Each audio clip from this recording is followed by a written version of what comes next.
I'm Dorothy Rowe, and the video you're about to watch is a clip from a live webinar. If you enjoy the content of this video, please like and subscribe. I'd love to hear your comments. Thank you. When we send our awareness back through time and we connect in with our little tiny self, and the reason I'm giving you this is more of a sort of a general instruction, is because everybody's specific stresses from childhood are a little different. There comes a point when a child realizes, and I've mentioned this before in other webinars, where a child realizes that they have to let go of a certain amount of or degree of investment in heaven, in the spirit realms, in the subtle levels of creation, in order to be fully present in this physical material world. And again, how much a child is expected to do that is very much dependent on those around them.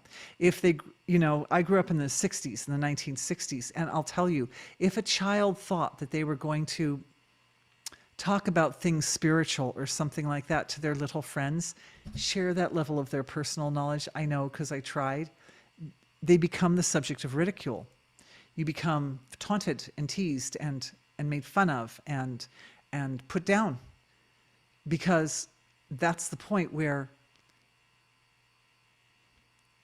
the message from the collective is either you're invested completely in this physical material level of creation or you're nothing. You can just go off and die.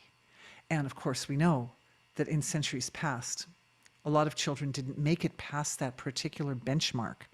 And that generally happened around 3 to 4, 2 to 3 to 4, 3 to 4, usually around 3 to 4, which is about the point where children realize that not only are they separate from those around them, but their ability to use their will and their skill sets that they've developed at that early age to make the world become what they would like it to become, that there are limitations that cannot be overcome. There are limitations that you can't get past. There's certain things you can't do. When you're 4, you can't drive your parents' car. Maybe you could drive your little plastic car, but you can't drive mommy and daddy's car. You can't use knives to help mommy chop vegetables for lunch. You can't, because you're little.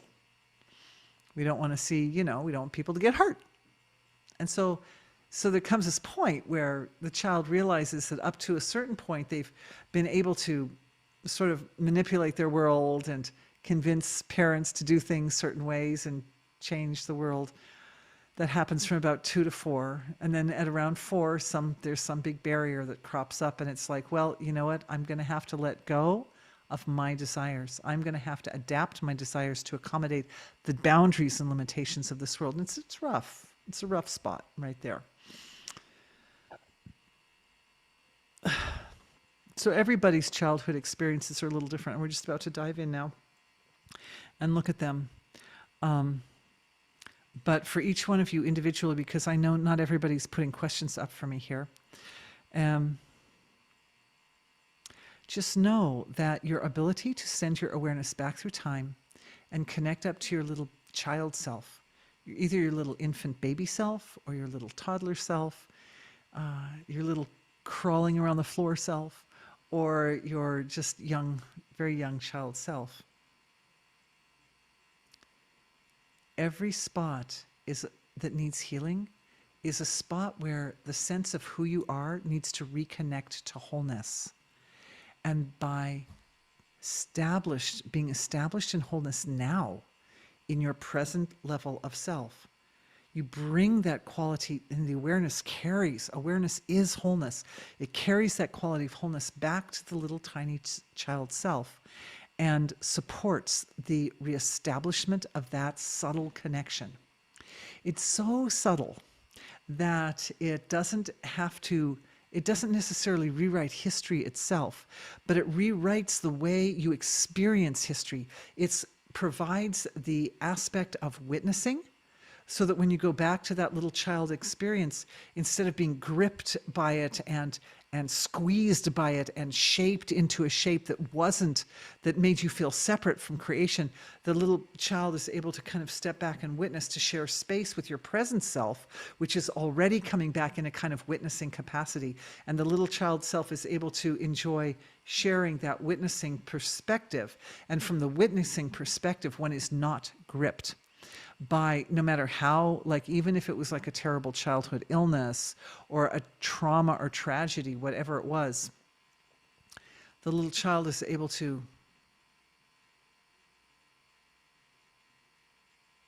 navigate through the experience without the experience coloring the sense of self in terms of separation, without the experience convincing you that you are somehow not part of God or not part of the wholeness of creation. It reestablishes connection back then. And that connection is one of the things that gives little children so much resilience.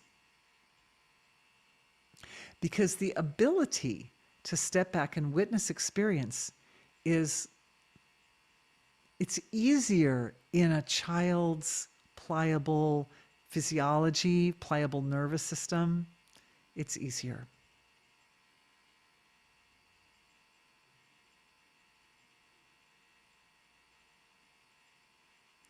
Just letting that do what it needs to do. Just allowing that to happen, like a great healing for everyone in this live webinar, to go in and isolate those moments where the sense of self identified with suffering and thought of you thought of yourself as, well, I don't deserve to be happy, or, well,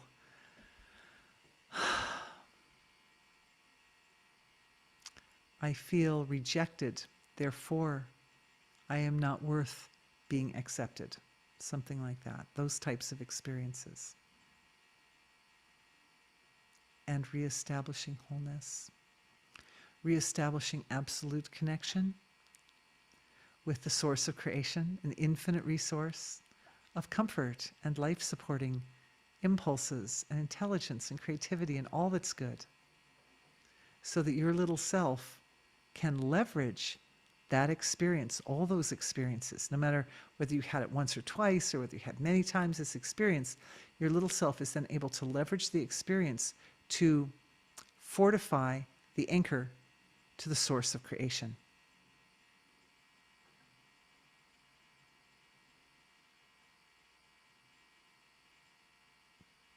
Just establishing it.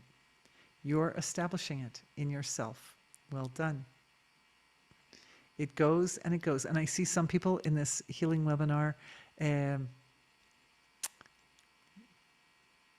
reviewing in dream and sleep state. Very good, very good. When we review these healings in dream and sleep state, they become very nicely integrated. Okay, so let's get to these questions. Oh, there's only 7 minutes. As usual, though, I promise that tomorrow will just be all questions, and so I won't miss any, because I know there's no way I'm going to get through all the questions that are in from tonight. So I'll start in where I leave off, but I'll get through as many questions as I can tonight. Here's a very sweet lady says, many have grown up in very loving environments where children modeled behavior based on the example of giving and helping others as being the highest priority, perhaps even more important than self-care. Can we heal that pattern and establish the pattern of self-care, personal nourishment, and enlightenment as being the optimal and ultimate way of serving others in creation? It's so beautiful. It's almost like the answer is in the question, right? Yeah, this is an example of not having boundaries in healthy places, right? That the idea here is that it's so, our responsibility to the collective is so important, and it's so dominant in this physical material world that there's a justification in martyring yourself or sacrificing yourself for the sake of fulfilling the responsibility to the collective, of being on time and giving in the very best way that you can possibly give. I remember one time I was with a lady who there were problems there, and her thing was whenever we would leave her space, she would ask her little, very, very tiny toddler son to give something that was really important to him, to us, as a gift, as a parting gift. And she would often take whatever it was he was playing with at the moment, whatever toy he was playing with, and say, you know, you have to give this to these people who are leaving because that's what we do. We give, you know, we give away the things that we love. We give away the things that we love. And I was like, I would get home and I'm like, I did not want these crayons. What am I doing with these crayons? You know, but anyway, later I figured out that, you know, I just bring, you know, anyway, you figure out ways to handle it, but it's like that was sort of a parenting style, right? And that parent thought that they were really, really teaching their child something really, really valuable. They were teaching their child to give selflessly. But the problem is that things do not make friendships. And whatever we do giving, whatever we give, or however we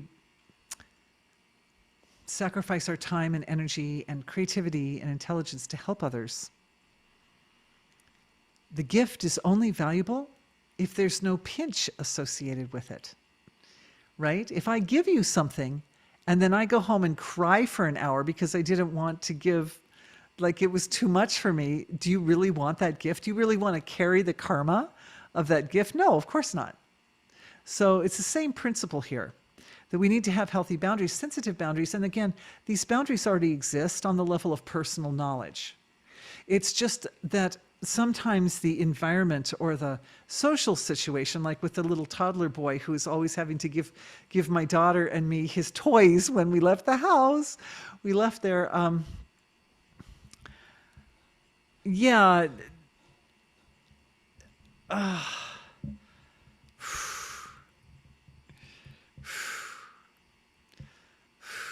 the environment was not allowing his personal truth to be the truth that dominated. It had to be his mother's truth was the one that dominated.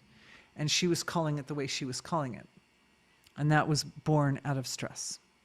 It was born from some stress in her system. And it was also born from layers of ancestral patterning as well, because that had come also to her from her parents and so like that. So that it's clearing that type of patterning, and that type of behavior, that type of experience for a little toddler person causes a shift in their epigenome. It causes a shift in the electromagnetic spectrum around the DNA, and it causes them to grow up and form themselves in a specific manner. It causes their body to grow. Like growth hormones to release at certain times, different from what they would have otherwise if they had been able to stay in their truth, and just things like that. It affects things.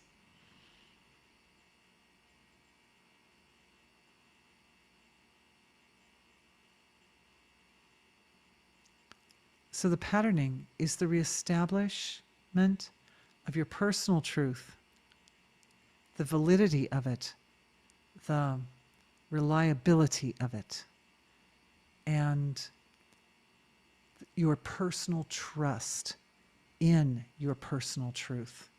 Trust in your personal truth. And not trusting in the personal truth comes from having given away the power to others.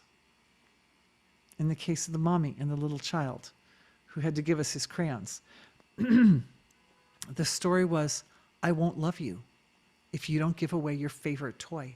You give your favorite toy to these people, or I will not. I will rescind my love, and in doing so, I will define you as unlovable.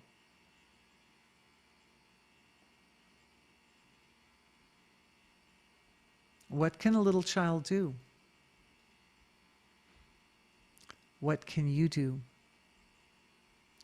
You can reestablish your personal truth and your ability to fill in the blanks. To fill in, well, mommy doesn't feel like I'm lovable right now. Well, that's okay. I still love myself. It's a tall order for a little child. That's a tall order because little children are deeply dependent upon their parents for everything. And so the child's nature, the child's dharma, is to be as attractive to the parents as possible, to be as unconditionally loving with the parents as possible, unconditionally accepting of whatever it is that the parents are presenting as possible. But wisdom wins out. Wisdom wins out. So the shift here is between the sense of common knowledge and personal knowledge, and at every point favoring personal knowledge. These are transition points in gaps. These are gaps in the thinking, gaps in the emotional landscape of the heart. Little places where there was a patterning to always favor the common knowledge, and now it's shifting to favor personal knowledge as wholeness, in the form of wholeness.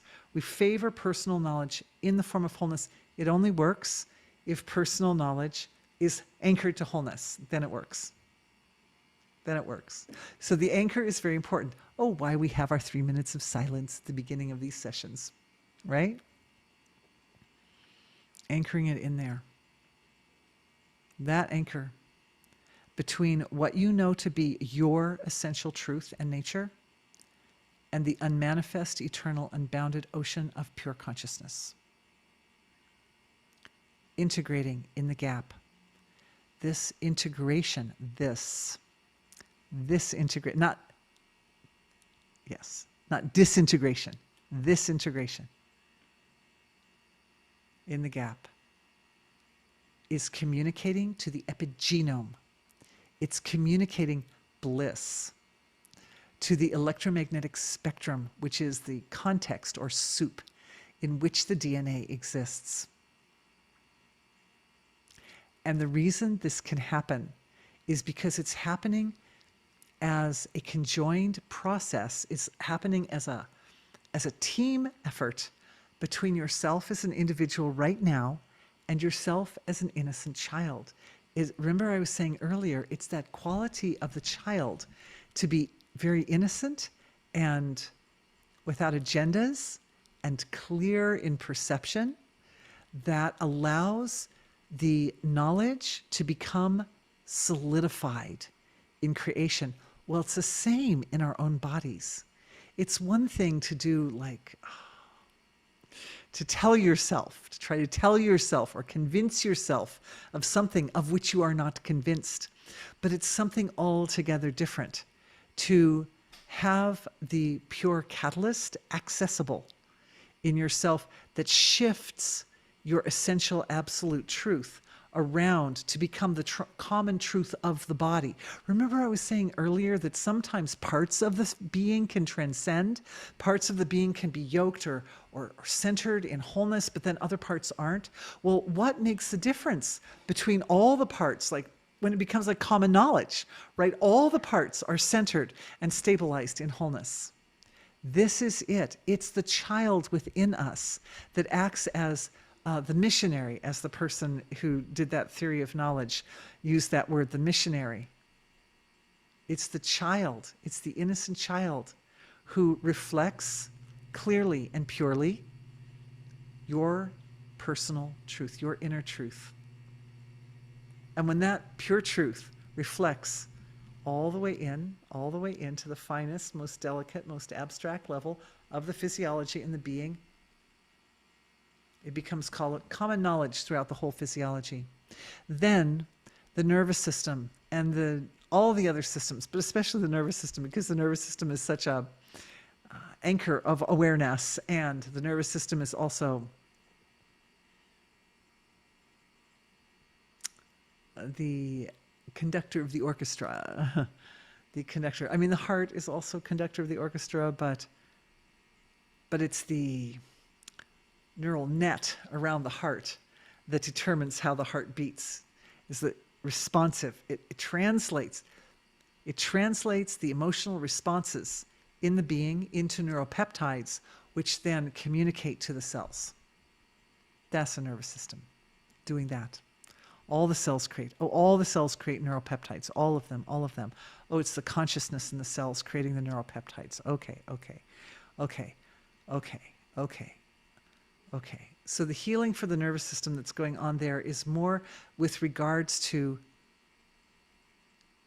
healing the way we react and respond to the experiences that we have, so that rather than falling in the present, rather than falling into experiences of being gripped by negativity and self-identifying with that negativity and thinking, well, I'm useless or I'm hopeless or this is impossible, the nervous system is able to maintain that level of witnessing. It's up to the nervous system to do the witnessing. That's what it is. So that's establishing there for the nervous system. Good job, everyone. Establishing for the nervous system.